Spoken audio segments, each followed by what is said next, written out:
Bismillahirrahmanirrahim. Assalamualaikum warahmatullahi wabarakatuh. Perkenalkan, nama saya Naziratul Jannah BR Tarigan dengan NIM 106200045 dari Fakultas Syariah, Prodi Hukum Tata Negara akan mempresentasikan tugas mata kuliah Ilmu Negara. Di sini, saya akan menjelaskan tentang tipe negara, bentuk pemerintahan, dan sistem pemerintahan. Yang pertama, pengertian tipe negara. Tipe negara adalah suatu penggolongan negara yang tidak mempunyai batas-batas yang tegas. Ini berbeda dengan klasifikasi negara atas bentuk-bentuk tertentu, misalnya bentuk kesatuan atau federasi dan bentuk pemerintahan, kerajaan atau republik, di mana batas-batas dan ukurannya cukup tegas sehingga mudah dikenali. Dan menurut Profesor Logeman, tipe negara lebih berkenaan dengan struktur batin pemerintah, mengenai hubungan antara pemerintah dengan warga negara, dan mengenai tugas negara. Yang pertama, tipe negara ditinjau dari segi sejarah, yaitu yang pertama, tipe negara-negara timur purba, yang ciri-cirinya teokraktis, absolut, dan deposit. Yang kedua, tipe negara Yunani kuno, yang ciri-cirinya merupakan polis atau city state, dan demokrasi langsung. Yang ketiga, tipe negara Romawi kuno, yang sudah merupakan country state, dan deposit absolut. Dan yang keempat, tipe negara-negara abad penengah yang ciri-cirinya dualistis, feodalistis, dan deposit. Yang terakhir, tipe negara-negara modern yang dimulai dari pemikiran Hobbes, Locke, dan lain-lain, yang dapat dibedakan dalam negara hukum yang demokratis dan autokratis. Yang kedua, tipe negara yang ditinjau dari segi unsurnya, yaitu tipe negara yang dimana dipandang dan dititik beratkan pada unsur wilayah, unsur bangsa atau rakyat, ataupun unsur pemerintah. Tipe negara yang ditinjau dari segi tujuan dan fungsi negara, serta hubungan antara pemerintah yang diperintah, seperti yang dikemukakan oleh George Jelinek. Yang pertama, status positif di mana negara aktif menyelenggarakan atau ikut campur soal-soal kesejahteraan maupun kemakmuran rakyat.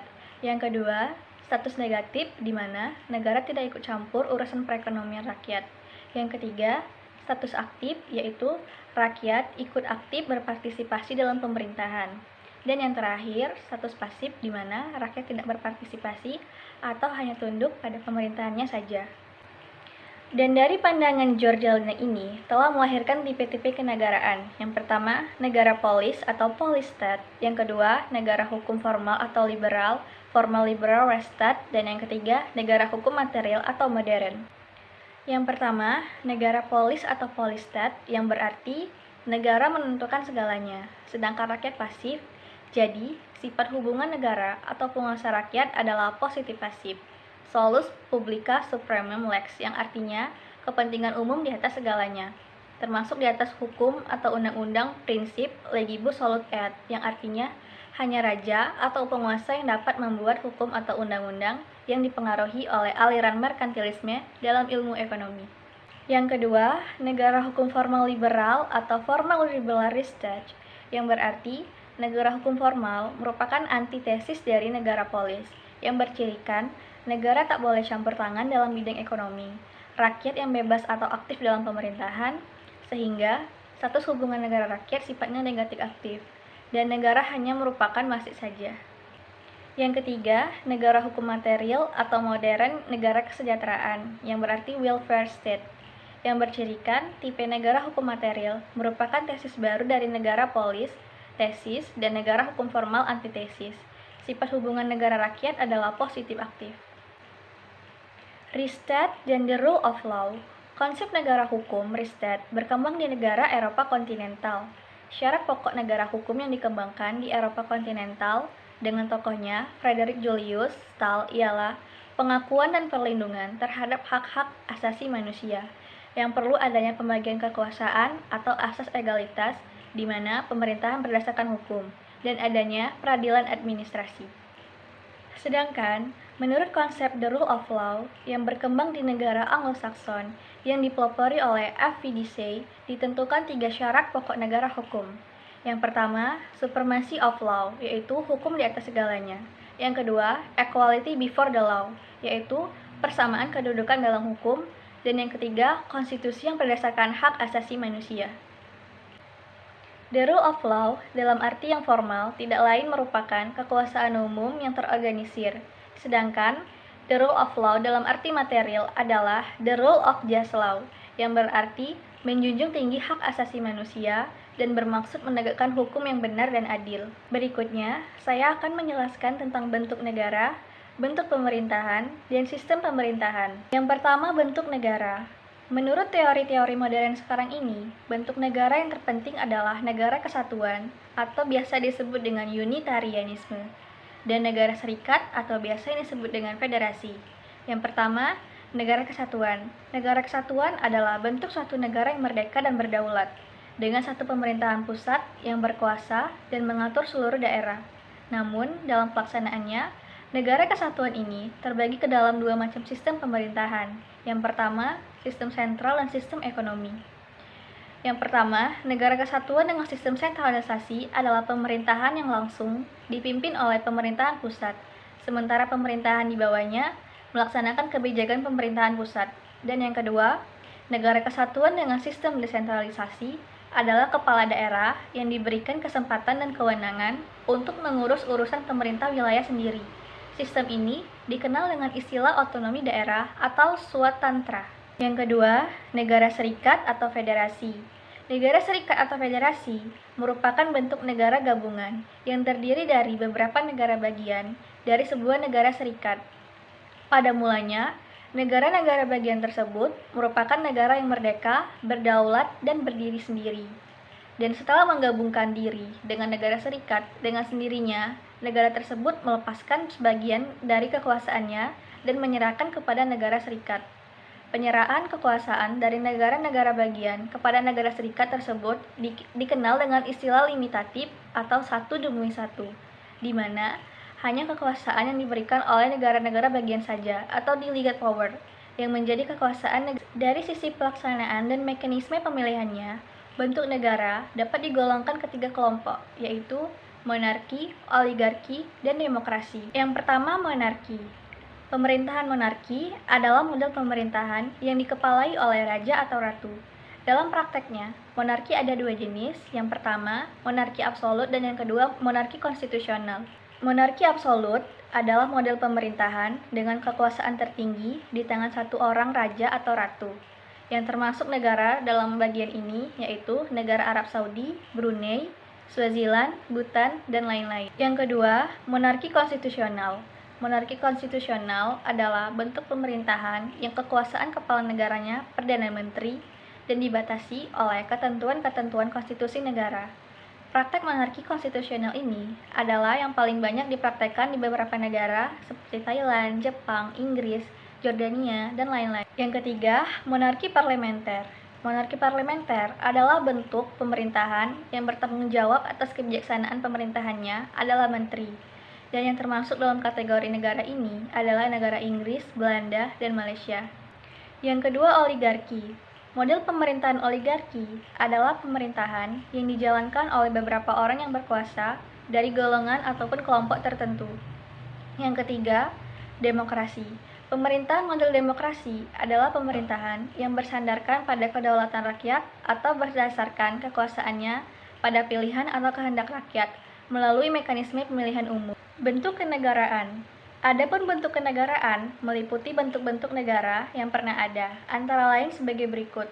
Yang pertama, serikat negara atau konfederasi, yaitu perserikatan beberapa negara yang merdeka dan berdaulat penuh baik ke dalam maupun keluar. Yang kedua, negara dominion. Bentuk negara semacam ini khusus terdapat dalam lingkungan negara kerajaan Inggris, yaitu suatu negara yang tadinya daerah jajahan Inggris yang telah merdeka berdaulat yang mengakui Raja Inggris sebagai rajanya sebagai lambang persatuan mereka. Yang ketiga, negara protektorat, yaitu suatu negara yang berada di bawah lindungan negara lain, biasanya soal hubungan luar negeri dan pertahanan dari negara protektorat itu sendiri dengan persetujuan yang diserahkan kepada negara pelindung. Negara truste perwalian yaitu bentuk negara yang pemerintahannya berada di bawah penguasaan Dewan Perwalian atau PBB. Selanjutnya, bentuk negara koloni atau negara jajahan, yaitu bentuk negara yang berada di bawah kekuasaan negara lain. Yang pertama, negara mandat, yaitu bentuk negara bekas jajahan negara-negara yang kalah dalam Perang Dunia Pertama yang diletakkan dalam pemerintahan mandat dari negara-negara yang menang perang di bawah pengawasan Dewan Mandat Liga Bangsa-Bangsa. Yang kedua, negara Uni, yaitu bentuk gabungan dua negara atau lebih yang dikepalai oleh seorang raja. Selanjutnya, bentuk pemerintahan, monarki atau monarki absolut. Pengertiannya yaitu monarki mutlak atau monarki absolut merupakan bentuk monarki di mana seorang raja mempunyai kuasa penuh untuk memerintah negaranya. Berbeda dengan sistem monarki konstitusional, di mana Perdana Menteri dalam kerajaan monarki mutlak hanya memainkan peranan simbolis. Selanjutnya, monarki konstitusional. Monarki yang didirikan di bawah sistem konstitusional yang mengakui raja sebagai kepala negara. Monarki konstitusional yang modern biasanya menggunakan konsep res politica atau politik tiga serangkai. Ini berarti raja adalah hanya ketua simbolis cabang eksekutif. Jika seorang raja mempunyai kekuasaan pemerintahan yang penuh, ia disebut monarki mutlak atau monarki absolut. Dan yang terakhir, monarki parlementer, yaitu bentuk pemerintahan dalam suatu negara yang dikepalai oleh seorang raja dengan menempatkan parlemen, DPR, sebagai pemegang kekuasaan tertinggi. Dalam monarki parlementer, kekuasaan eksekutif dipegang oleh kabinet, yaitu Perdana Menteri, dan bertanggung jawab kepada parlemen. Fungsi raja hanya sebagai kepala negara atau simbol kekuasaan yang kedudukannya tidak dapat diganggu-gugat. Selanjutnya, republik. Republik terbagi menjadi tiga. Yang pertama, republik absolut. Cranbook menyebut dengan istilah autokrasi, sedangkan autocratiatur menyebut dengan istilah otoriter. Yang kedua, republik konstitusional, yaitu suatu bentuk pemerintahan yang dapat mempraktikkan sistem pemerintahan presidensial maupun parlementer. Dan yang ketiga, republik parlementer, yaitu bentuk pemerintahan dalam suatu negara yang dikepalai oleh seorang presiden dengan menempatkan parlemen DPR sebagai pemegang kekuasaan tertinggi. Dalam monarki parlementer, kekuasaan eksekutif dipegang oleh kabinet Perdana Menteri dan bertanggung jawab kepada parlemen. Selanjutnya, bentuk sistem pemerintahan. Sistem pemerintahan adalah suatu sistem yang tersusun dan dimiliki oleh suatu negara dalam mengatur pemerintahannya. Terbagi menjadi beberapa bagian. Yang pertama, sistem pemerintahan presidensial, di mana sistem pemerintahan negara republik yang kekuasaan eksekutifnya dipilih melalui pemilihan umum dan dibedakan dengan kekuasaan legislatif. Sistem pemerintahan presidensial juga disebut dengan sistem kongresional. Dalam sistem ini, posisi presiden cenderung lebih kuat dan tidak dapat dikudeta kecuali jika presiden melakukan tindakan pelanggaran konstitusi atau tindakan kriminal lainnya. Kedua, sistem pemerintahan parlementer.